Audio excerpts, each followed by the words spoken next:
Direct proportion and inverse proportion. क्या है chapter का name? Direct proportion and inverse proportion. Okay, इसमें हम पहले डायरेक्ट प्रपोर्शन को, क्या डायरेक्ट प्रपोर्शन मींस क्या होता है वो देखेंगे। यहाँ पे आपको कुछ सर्कल दिख रहे हैं सर्कल। ओके, उस सर्कल में हम डायमीटर, यहाँ पे हमें दिख रहे डायमीटर ड्रॉ किए हुए। तो पहले सर्कल में आप अगर देखोगे तो पहले सर्कल में 1 डायमीटर है। जब सर्कल में 1 डायमीटर ड्रॉ किया है तो सर्कल के कितने पार्ट्स हो गए? 2। कितने हो गए? 2 पार्ट्स हो गए। क्लियर है? वैसे ही सेकेंड सर्कल में देखो, सेकेंड सर्कल में 2 डायमीटर ड्रॉ किए हैं तो कितने पार्ट्स हो गए? 4 पार्ट्स ऑफ द सर्कल। उसके बाद 4 डायमीटर्स में 4 डायमीटर्स जब ड्रॉ किए हैं फिगर डी में तो कितने पार्ट हो गए सर्कल के? 1 2 3 4 5 6 7 8। कितने हो गए? और थर्ड फिगर जो सी है वहां पे अभी आप देखेंगे तो कितने डायमीटर ड्रॉ किए हैं? 3 डायमीटर।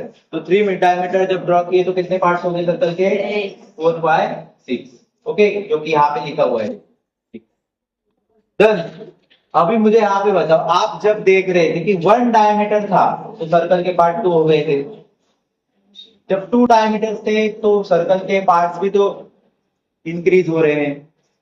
जैसे ही हम डायमीटर इंक्रीज कर रहे हैं तो वो जो पार्ट्स ऑफ द सर्कल है वो भी क्या हो रहे हैं? इंक्रीज हो रहे हैं। तो डायरेक्ट प्रपोर्शन में वही होता है कि आप जैसे इंक्रीज करोगे नंबर्स को तो क्या हो जाएगा? उसका जो भी सेकेंड नंबर होगा वो क्या होगा? इंक्रीज होगा। तो एक ही डायरेक्शन में चलता है डायरेक्ट प्रपोर्शन। इंक्रीज होगा तो इंक्रीज ही होगा। जैसे ही आप ज्यादा परचेस करोगे तो ज्यादा पैसा देना पड़ेगा, ज्यादा खरीदोगे तो ज्यादा पैसा देना पड़ेगा कि नहीं? तो वैसे ही यहाँ पे डायरेक्ट प्रपोर्शन, कम खरीदोगे तो कम पैसा देना पड़ेगा, कम इन्वेस्टमेंट करोगे तो कम क्या हो जाएगा? कम फायदा होगा, कम प्रॉफिट होगा। क्लियर है कि नहीं? ज्यादा इन्वेस्ट करोगे तो ज्यादा प्रॉफिट होगा। तो वो होता है डायरेक्ट। ऐसा नहीं कि सिर्फ इंक्रीज होगा तो इंक्रीज ही होता है। अब यहाँ पे सेकंड में देखो, सेकंड एग्जांपल आपके टेक्स्ट बुक में जो दिया है ना उसमें देखो चिल्ड्रंस है और नोटबुक्स है। तो जब देखो चिल्ड्रन जब 15 है तो नोटबुक्स 90 है। अभी यहाँ पे देखो चिल्ड्रंस के नंबर्स कम होते जा रहे हैं। चिल्ड्रन अभी कम हो गए, पहले 15 थे तो 90, अभी 12 है चिल्ड्रन तो कितना हो गया उसका नंबर भी? नोटबुक्स का क्या हो गया? कम हो गया। फिर और चिल्ड्रंस कम हो गया, चिल्ड्रंस 10 हो गए तो उनके नोटबुक्स के नंबर भी क्या हो गए? कम हो गए, 60 हो गए। फिर चिल्ड्रन और कम हो गए, 5 हो गए, 5 हो गए तो नोटबुक भी 30 हो गए।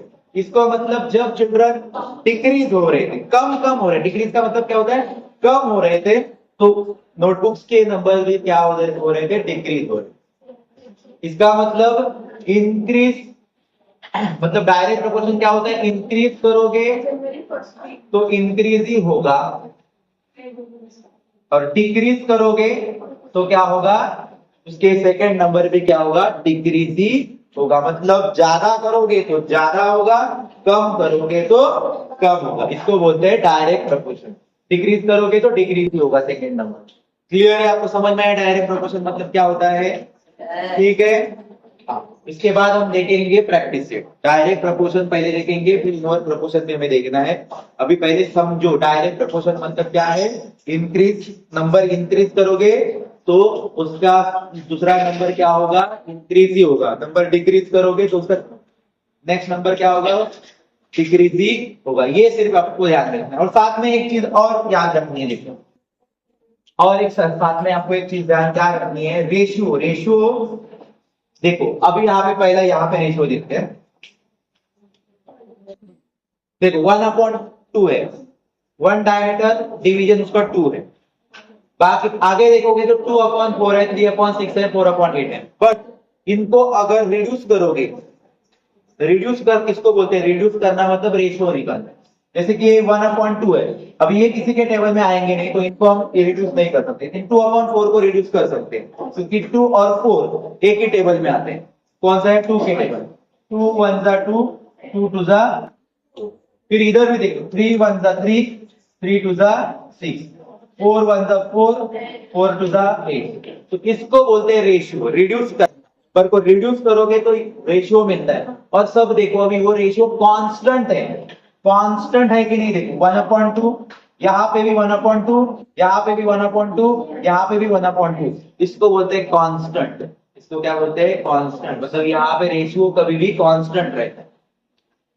नंबर तो दिखेंगे आपको, लेकिन अगर आप उसको रिड्यूस करोगे तो एक ही नंबर आपको कांस्टेंट है। कांस्टेंट मतलब एक ही नंबर, हर जगह पे वही एक स्टेबल वैल्यू। समझ में आ रहा है, 1/2। वैसे ही यहाँ पे भी देखोगे 15 1 15, 15 6 90, इतना ही रिड्यूस कर सकते हैं। फिर देखो 12 1 12, 12 6 72, 10 1 10, 10 6 60, 5 1 5, 5 6 30। देखो सबका जो रेशियो है वो क्या है, कांस्टेंट है। क्या है, देखो 1/6, 1/6, 1/6, 1/6। तो डायरेक्ट प्रोपोर्शन में आपको क्लियर है। अभी आप मुझे बताओ डायरेक्ट प्रोपोर्शन में आप क्या क्या याद रखोगे कि अगर नंबर इंक्रीज करोगे तो उसके साथ आने वाला नंबर क्या होता है, इंक्रीज ही होगा। क्लियर है। और नंबर डिक्रीज करोगे तो उसके सामने वाला जो नंबर क्या रहेगा, डिक्रीज ही होगा। डिक्रीज का मतलब समझ में आता है, इंक्रीज मतलब बढ़ना, डिक्रीज मतलब कम होना।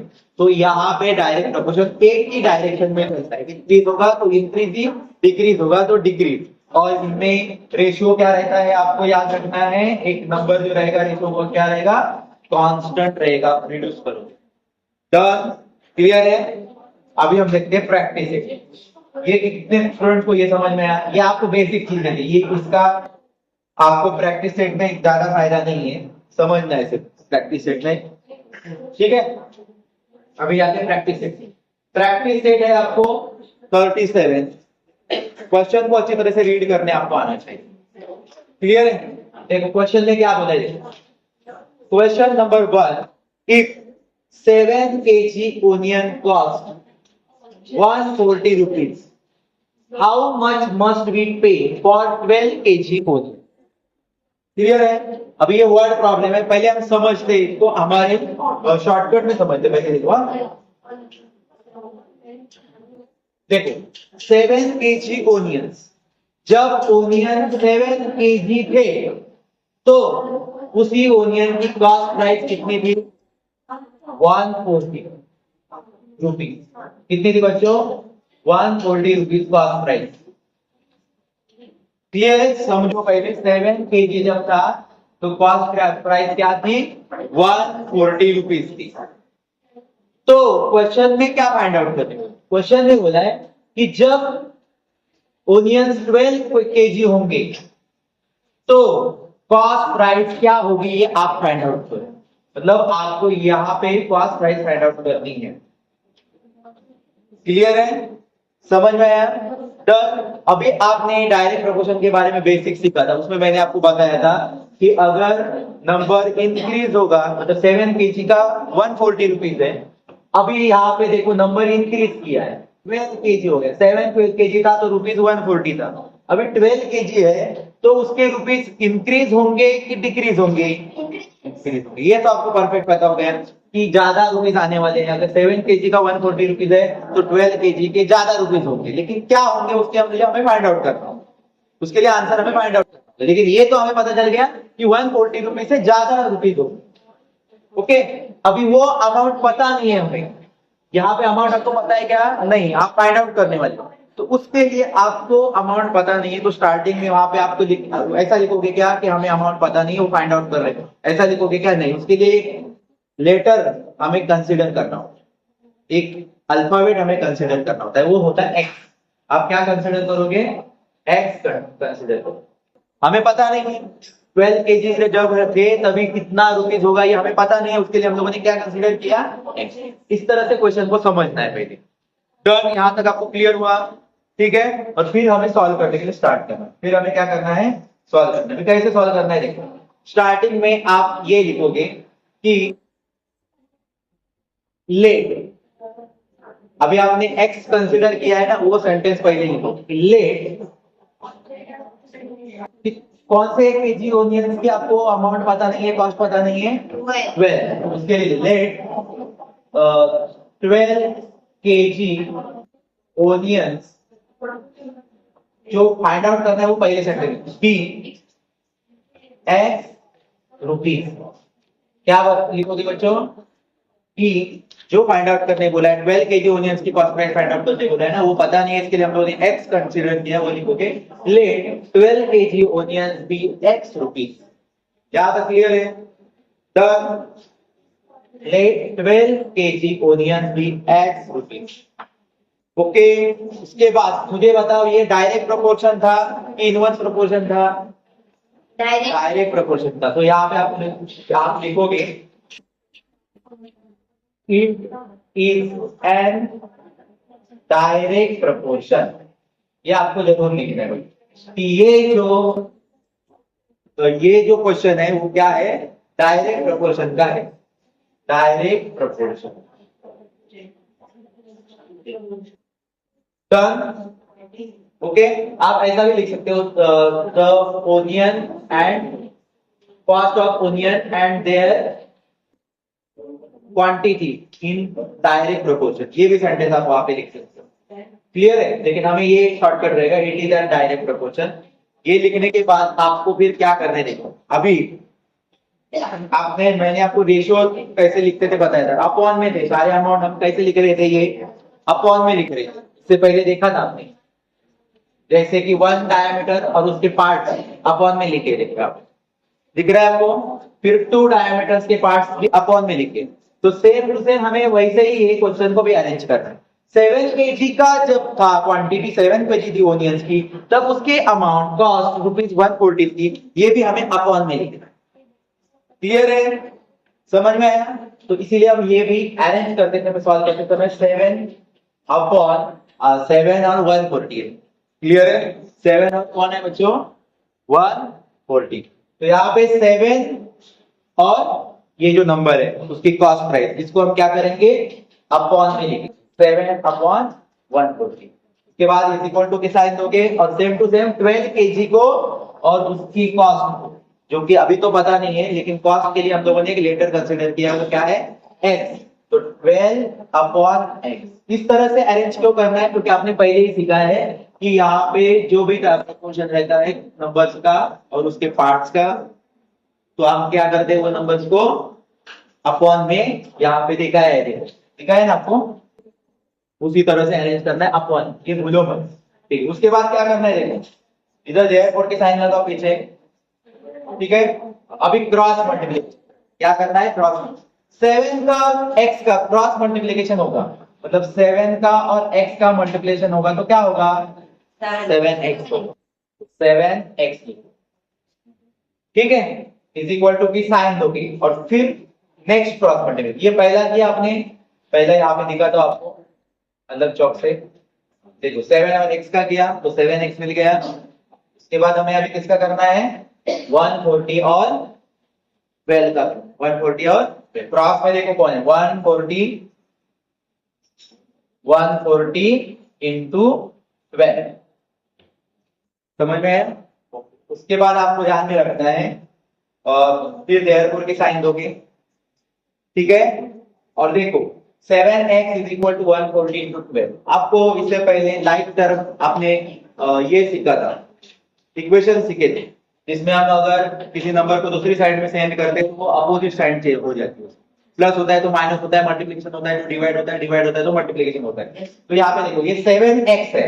अभी 7 नंबर x अल्फाबेट और 7 के जैसे दिखने वाले नंबर उसके लाइक टर्म दूसरी साइड में इस बोल के 140 इंटू 12, तो 7 अपने वाले लोगों के पास जाएगा, एक उसके जैसे जो है उनके पास ही जाएगा, उसके जैसे कैटेगरी वाले जो लोग हैं उनके पास ही जाएगा। 7 is a number, 140 number, 12 number है, तो 7 उस तरफ ही जाएगा ना। और x की तो वैल्यू में चाहिए, मतलब कॉस्ट की रुपीज से चाहिए, तो x को हमें अकेला रखना है। x को हमने क्या किया? वहां पे रखा। और 140 इंटू 12 इस तरफ अगर मुझे 7 गया तो क्या होगा? 7 पहले यहाँ पे क्या था? कौन सी साइन में था? मल्टीप्लाई। तो 7 उस तरफ गया तो क्या करेगा? डिवाइड होगा। मतलब डिवाइड कैसे लिखते हैं हम लोग? नीचे आता है, अपॉन में लिखते हैं डिवाइड को, ठीक है। तो 7 यहाँ पे आ गया। 7 कहाँ पे आ गया, नीचे आ गया। अभी इसके बाद हमें कैंसलेशन करना है, मतलब टेबल रीड करना है। देखो 7 के टेबल में 140 आएगा, क्योंकि 7 टू ज़ा होता है 40 और फिर 0 बनता है, तो 7 0 ज़ा 0। आप चाहे तो यहाँ पे भी डिवाइड कर सकते हो। डायरेक्ट आपको समझ में नहीं आया, देखो 140 था, उसको हमने 7 से डिवाइड किया, तो 7 टू ज़ा 40, 0 0, फिर ये 0 नीचे उतारा, तो 7 0 ज़ा 0 आया कि नहीं, 20। समझ में आया? ठीक है। उसके बाद और भी कैंसिलेशन करना है, हो रहा है। अभी देखो 20 बचा है, ऊपर 12 है, नीचे कुछ नहीं बचा है, अभी 1 बचा है, 1 को छोड़ दो, 1 वैसे भी कुछ अभी यहाँ पे आप काम करेंगे। ठीक है, अभी क्या क्या बचा है, देखो x के सामने 20 बचा है, मल्टीप्लाई बाय 12 बचा है। अभी यहाँ पे मुझे बताओ, अगर इनको मल्टीप्लाई करोगे तो आपको क्या आंसर मिल जाएगा, मतलब जो 12 केजी ओनियन थी तब क्या कॉस्ट थी वो आपको मिल जाएगी। क्लियर है? हाँ, 20 इंटू 12 का टेबल मैं डायरेक्ट रीड करता हूँ, 12 0 0, 12 का 20, तो आपको मिल गया 240। क्या मिला आंसर? 240 रुपीज। ठीक है, क्योंकि आपको कॉस्ट किस में दी थी बच्चों, रुपीज में दी। समझ में आया? तो यहाँ पे रुपीज में दी। ओके, और फाइनली वर्ड प्रॉब्लम था, इसीलिए आपको यहाँ पे लिखना होगा, क्या लिखोगे, the cost of 12 KG onion is rupees 240। Clear है? कितने स्टूडेंट को ये क्वेश्चन समझ में आया? कुछ डिफिकल्ट है नहीं। आपको पहले ये लिखना जरूरी नहीं कि आप रफली काम करो, आपको समझने के लिए इस तरह से लिखो कि ये था तो ये अमाउंट है, ये था तो क्या अमाउंट हो, इसके लिए एक्स कंसीडर। फिर ये आपको रफ वर्क में लिखा ना, तो आपको ये करने के लिए क्या हो जाएगा, आसान है। ये आप कहीं बैक साइड में रफ वर्क करो। समझ में आया? ठीक है, लेकिन आपका सॉल्यूशन यहाँ डन। कितने स्टूडेंट को समझ में आया? अभी सेकंड क्वेश्चन करेंगे, फिर आप थर्ड फोर्थ आप खुद भी कर सकते। ठीक है, तो सारे क्वेश्चन उसी टाइप के। तो देखो एक 600 रुपीज, क्वेश्चन को पहले समझो अच्छी तरह, वहां पे समझने के लिए आप रफ में लिखोगे, if 600 rupees by 15 bunches of feed, how many will 1280 rupees by. देखो 600 रुपीज जब 600 रुपीज थे तो कितने बंचेस बाय किए, बाय मतलब खरीदना, कितने, 15 बंचेस, कितने, 15 बंचेस। ओके, और वही आपको क्वेश्चन में फाइंड आउट क्या करना पड़ेगा, जब रुपीज 1280 है तो कितने बंचेस, तो हाउ मेनी बंचेस बाय, कितने बंचेस यहाँ पे बाय किए। पता है कि आपको बंचेस मतलब फाइंड आउट करना है, आपको पता नहीं है, तो उसके लिए आप क्या करते हो, हमेशा क्या कंसीडर करते हैं हम, एक्स। आपको हर क्वेश्चन में वही करना, कंसीडर एक्स कर, जो फाइंड आउट करने को बोला वो पता नहीं है तो उसके लिए एक्स कंसीडर करो। ठीक है, और इनको अपॉन फॉर्म में लिखना है, जब यहाँ पे हम सॉल्व करने जाएंगे तो इनको अपॉन फॉर्म में लिखना है। जैसे कि 600 ऊपर रहेगा न्यूमरेटर साइड में और नीचे डिनोमिनेटर में 15 रहेगा, फिर वैसे ही इक्वल टू की साइन देके इनको भी अरेंज करना है अपॉन, तो फिर क्रॉस मल्टीप्लिकेशन करना है। इतना ही स्टार्टिंग में आपको जो फाइंड आउट करने बोला है उसके लिए आप एक्स कंसीडर किए वो लिखना होगा। क्या कर स्टार्टिंग में लिख के कंसीडर करते हैं, लेट, क्या लिखोगे, लेट, हाँ, द बंचेस, जो फाइंड आउट करना है, क्या फाइंड आउट करना है आपको, बंचेस फाइंड आउट करना है, bunches of feed, the bunches of feed, जो फाइंड आउट करना होगा उसके लिए ही कंसीडर करना है।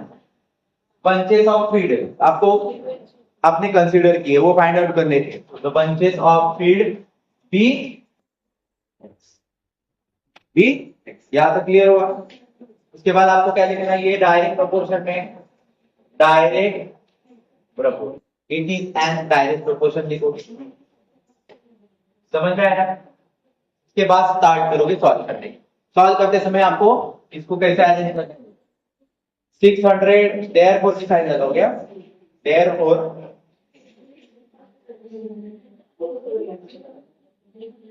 600, जब 600 रुपीज थे तभी बंचेस कितने थे, 50 इज इक्वल टू, जब रुपीज 1280 थे तो 1280 अपॉन कितने बंचेस है तभी नहीं पता है, लेकिन एक लेटर हमने कंसीडर किया है एक्स। ओके, उसके बाद क्या करना है, क्रॉस मल्टीप्लिकेशन, मतलब किसका किसका, 600 और एक्स का। तो लिखोगे यहाँ पे 600 और आपने x का मल्टीप्लाई किया, 600 और x का मल्टीप्लाई करो तो क्या मिलेगा, 600। ठीक है, यहाँ पे लिखोगे 600 10, फिर इज इक्वल, दूसरा जब क्रॉस मल्टीप्लिकेशन करने से पहले आपको इज इक्वल टू की साइन देनी है, वो भूलना मत। ओके, इसके बाद आपको देना है 15 और 1280 का मल्टीप्लाई। तो यहाँ पे आप डायरेक्ट मल्टीप्लाई नहीं करोगे दोनों को, आप पहले वहां पे उनको वैसे लिखोगे कि मल्टीप्लाई किया है, 15 मल्टीप्लाई 1280। डन। उसके बाद हमें क्या करना है, 600x। अभी मुझे बताओ x को हमें अकेला रखना है क्योंकि x की वैल्यू हमें फाइंड आउट करनी है, तो x के साथ जो नंबर है 600 वो हमें दूसरे साइड पे भेजना पड़ेगा, उसके लाइन टर्म के पास, मतलब नंबर्स के पास। 600 एक नंबर है तो अपने नंबर के पास जाना है हमको, तो x को जाना है क्योंकि x की वैल्यू हमें फाइंड आउट करनी है, तो अकेला, जिसकी वैल्यू फाइंड आउट करनी है वो हमेशा अकेला रहना चाहिए, और वैसे ही आप करोगे। x तो 600 वहां पे गया तो क्या करेगा, पहले तो इधर मल्टीप्लाई में था तो उधर जाएगा तो क्या होगा, डिवाइड होगा, क्या होगा, समझ में। फिर हमें यहाँ पे देयरफॉर के साइन आपके एक के नीचे एक रहने की कोशिश करो, और फिर हमें क्या करना है, कैंसिलेशन। अभी आप नीचे से ऊपर अगर कैंसिल हो रहा है तो वो ऐसे कर सकते हो, ऊपर से भी नीचे भी हो सकता है कैंसिल, जैसे 15 से नीचे का कैंसिल हो जाएगा। देखो 15 के टेबल में 60 आता है, 15 फोर द 60 और 15 जीरो द 0, मतलब 40 भी नहीं। आपको समझ में आ रहा है ऐसे डायरेक्ट डिवाइड करके 40 कैसे आया, तो आप साइड में क्या करो, डिवाइड करो 600 और ये 15 फोर द 60 और ये 0 नीचे उतारोगे तो 15 जीरो द, क्या मिलेगा आपको वैल्यू, 40। डन। अभी नीचे 40 है, नीचे का 40 कैंसिल होना ही चाहिए कैसे भी अलग। इसका मतलब अभी 40 से हम 1280 को क्या कर सकते हैं, डिवाइड कर सकते हैं। क्या कर सकते हैं, डिवाइड करेंगे, तो साइड में यहाँ पे लिखो और डिवाइड कर लो, 1280 डिवाइड बाय 40। 40 का टेबल आपको बनाना है, ठीक है, क्योंकि 40 का टेबल तो आपको आता नहीं है, तो 40 का टेबल बनाने के लिए 14 फोर कितना होता है, 160 हो जाएगा, 14 फोर द 160 हो जाएगी, लेकिन हमें 128 चाहिए। 40 के टेबल में 12 तो आएगा नहीं, तो 128 करेंगे, 14 थ्रीजा हो जाएगा, 14 थ्रीजा कितना होता है, 120। टेबल बनाने आपको आता है ना, 8, ये 2 0 हो जाएगा, ये 8, और फिर ये 0 नीचे उतारेंगे क्योंकि क्वेश्चन अभी तक कंप्लीट नहीं हुआ, तो ये 0 तो 80 बन गया। 42 का क्या होता है, 80, रिमाइंडर 0 0 रहेगा, मतलब ये कंप्लीटली डिविजिबल हो गया, कोई डेसिमल पॉइंट आएगा नहीं, तो 32, 40 को कट करेंगे और ये 1280 को अगर डिवाइड करोगे तो क्या मिलेगा, 32। और फिर आप देखो नीचे कुछ नहीं बचा है, ऊपर देखो कुछ मल्टीप्लाई करेंगे क्योंकि दूसरा नंबर है क्या 32 के साथ, नहीं, सिर्फ 32 है। इसका मतलब आंसर इसका क्या है, x की वैल्यू ही, मतलब जो बंचेस ऑफ फील्ड वो आपको मिल गया, x की वैल्यू क्या मिल गई, 30। फाइनली जब 1280 रुपीज थे तो कितने बंचेस बाय कर सकते हैं, 32 बंचेस ऑफ फील्ड हम क्या कर सकते हैं, बाय कर। ये फिर आपको क्वेश्चन का यूज करके आपको वो क्वेश्चन सेंटेंस कंप्लीट करना। डन। कितने स्टूडेंट को ये समझ में आया, इसके लिए आपको सिर्फ मल्टीप्लिकेशन और डिवाइड ये दोनों कैलकुलेशन आने चाहिए, ठीक है। देखो for 9 cows 13 kg 500 gram of food supplement are required. 9 cows जो थे, 9 काउ, ठीक है, गाय, तो उनको कितना फूड लगता है, 13 kg 500 ग्राम सप्लीमेंट लगता है, food supplement are required every day, हर दिन। So in the proportion how much will be needed for 12 cows, तो 12 काउज को कितना लगेगा, ठीक है। पहले शॉर्टकट में आप लिखोगे कि क्वेश्चन में क्या बोला है, 9 काउज है, 9 काउज है तो फूड सप्लीमेंट कितना है, 13 kg 500 ग्राम, ठीक है। तभी आपको क्वेश्चन में क्या फाइंड आउट करने बोला है, 12 काउज होंगे तो कितना सप्लीमेंट लगेगा एवरी डे का, और एक दिन। आपको पता है क्या वो नहीं है, वही तो आपको फाइंड आउट करने पड़ेगा, इसलिए आप वो लेटर क्या कंसीडर करोगे, एक्स। समझ में आया आपको? लेकिन आपको ये डायरेक्ट प्रोपोर्शन है ये तो पता हो गया, क्योंकि आपको यहाँ पे क्वेश्चन में ही देख के पता चल रहा है कि अगर 9 काउ को 13 केजी 500 ग्राम लग रहे तो 12 काउ को क्या रहेगा रे, इंक्रीज होगा क्या, सप्लीमेंट इंक्रीज होगा क्या, कम ही लगेगा, इंक्रीज। क्योंकि अगर 9 काउ थे तो 13 केजी लग रहा है, तो यहाँ पे काउ तो इंक्रीज हो गए, 12 काउ हो गए 9 के, तो यहाँ पे ये वाला नंबर जो है सप्लीमेंट का, फूड सप्लीमेंट का, वो भी क्या होगा, इंक्रीज होगा। क्लियर है? लेकिन वो नंबर क्या होगा वो हमें कैलकुलेशन करके फाइंड आउट करना। ये क्वेश्चन इसलिए मैं सॉल्व करा रहा हूँ कि आपको ही सॉल्व करने बोल देता, बट इसमें आपको 13 केजी 500 ग्राम को एक ही कोई यूनिट में कन्वर्ट करना है। ये तो एक तो केजी बनाओ या ग्राम बनाओ, तब आपको आसान रहेगा, क्योंकि आप इस तरह से उसको कैंसिल, नंबर 13 केजी बीच में केजी लिख के फिर 500 ग्राम, ये आप कैसे लिखो कैंसिलेशन करो, उसको एक तो एक केजी बनाओ मतलब किलोग्राम बनाओ, या तो ग्राम बनाओ, तो हम इसको केजी बना सकते हैं। 13 केजी है, ये 500 ग्राम मतलब हाफ केजी होता है। 500 ग्राम का 1 केजी कितने का होता है, 1000 ग्राम का, तो 500 ग्राम क्या हो जाएगा, हाफ केजी। तो हाफ इसको कैसे लिख सकते हैं, वो आप स्टार्टिंग, या 13 केजी 500 ग्राम को आप क्या लिख सकते हैं, 13.5, ओके, लिख सकते हैं 13.5 केजी। समझ में आया, 13.5। क्लियर है? अभी यहाँ पे इसके बाद आपको स्टार्ट करना है क्वेश्चन। देखो पहले आप एक्स कंसीडर करो, ये वो लिखोगे,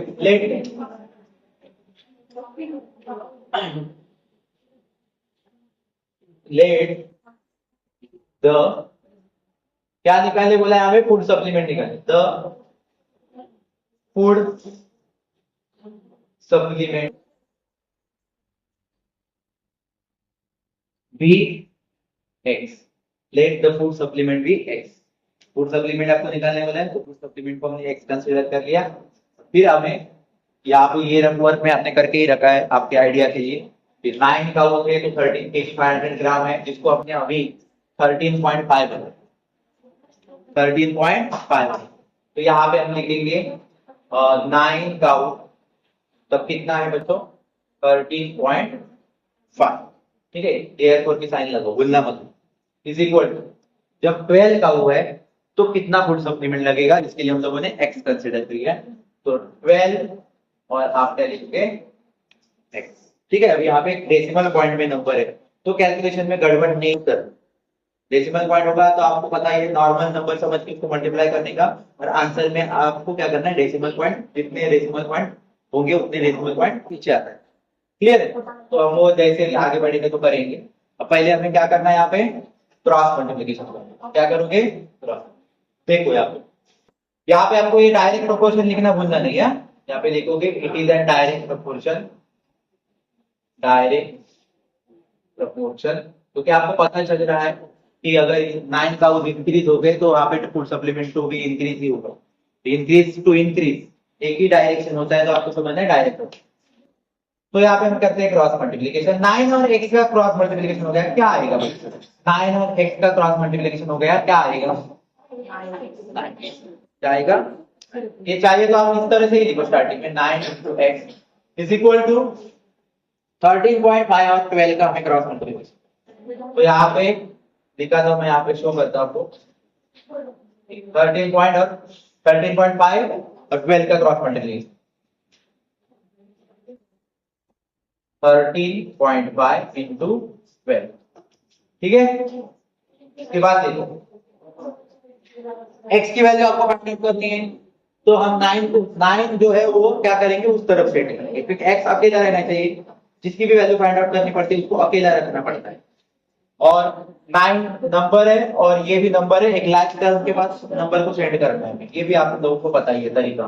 तो 13.5 12 की तरफ 9 आ गया, 9 इधर मल्टीप्लाई में दिख ही रहा है, तो 9 उधर जाएगा तो क्या करेगा, डिवाइड करेगा, और x तो है ही अपनी उसी जगह।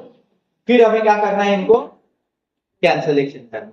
अभी 9 और 135 आपको दिख रहा होगा, 9 के टेबल में 12 तो आएगा ही नहीं, तो वो कैंसिल नहीं हुआ। 9 के टेबल में 12 आएगा क्या, तो उसको डिवाइड नहीं करते। 135 होता है क्या, देखिए 135 समझो, फिलहाल डेसिमल पॉइंट है, ये हमें याद रखना है। लेकिन 9 से आप 135 को करोगे तो 9 1 जा 9, क्या बचा 4, फिर 5 बचा, नीचे 5 होता है। ओके, फिर 9 5 जा 20, तो मिल गया आपको आंसर 50। लेकिन डेसिमल पॉइंट था, ये भूला नहीं हमने। हम लोगों ने नॉर्मली हम लोगों को जब डिवाइड करना था तो 135 समझा, लेकिन आंसर आ गया तो हम डेसिमल पॉइंट के पीछे आएंगे। 1 डेसिमल पॉइंट आपको बैक आना है। आंसर आपका ये होता है डिवाइड में, पता है ना। तो आपको क्या मिल गया, 9 के 1.5, 1 डेसिमल पॉइंट आपको बैक आना है। हाँ, उसके बाद मुझे आपको बताओ 1.5 बचा है और 12 बचा है, और दोनों के बीच में कौन सी साइन है, मल्टीप्लाई। तो यहाँ पे आगे करते हैं, x इज इक्वल टू 1.5 और 12, जितना बचा है उतना ही लिखेंगे। कुछ बाकी बचा है क्या, नहीं, 1.5 बचा था, उससे 12 बचा था, ठीक है। उसके बाद आपने मल्टीप्लाई करना है, आपको पता ही है मल्टीप्लाई सब जो 12 है और 15 है। नॉर्मल समझो, पहले 1.5 मत समझो, नॉर्मल नंबर समझो, 15 है ऐसा समझो। आंसर आने के बाद डेसिमल पॉइंट के बारे में सोचो। 15 to the 13, 3 carry, 15 1 the 15 and 3 18। अभी डेसिमल पॉइंट की बात है, 1 डेसिमल पॉइंट आपको क्या आना है बैक, 18। कितना आ गया आंसर, 18.0, मतलब 18 पॉइंट के आगे 0 होगा तो उसको कुछ वैल्यू नहीं है। क्लियर है, तो 18, इसका मतलब जब 12 काउंट होंगे तभी उनको कितना फूड सप्लीमेंट लगेगा, 18 केजी। कितना, 18, क्लियर है, 18 किलोग्राम लगेगा। समझ में आया, ओके। देखो बढ़ गया है, जब 9 का होते तो 13 केजी था 500 ग्राम, 13 केजी 500 ग्राम था, तो देखो 12 केजी में 18 केजी हो गया, मतलब बढ़ गया कि नहीं सप्लीमेंट। इस तरह से आपको ये सॉल्व करना है। देखो कि needed for 12 cows 18 kg food supplement. समझ में आया, okay.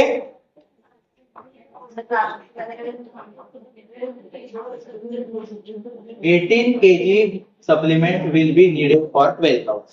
Yeah, last line. Done.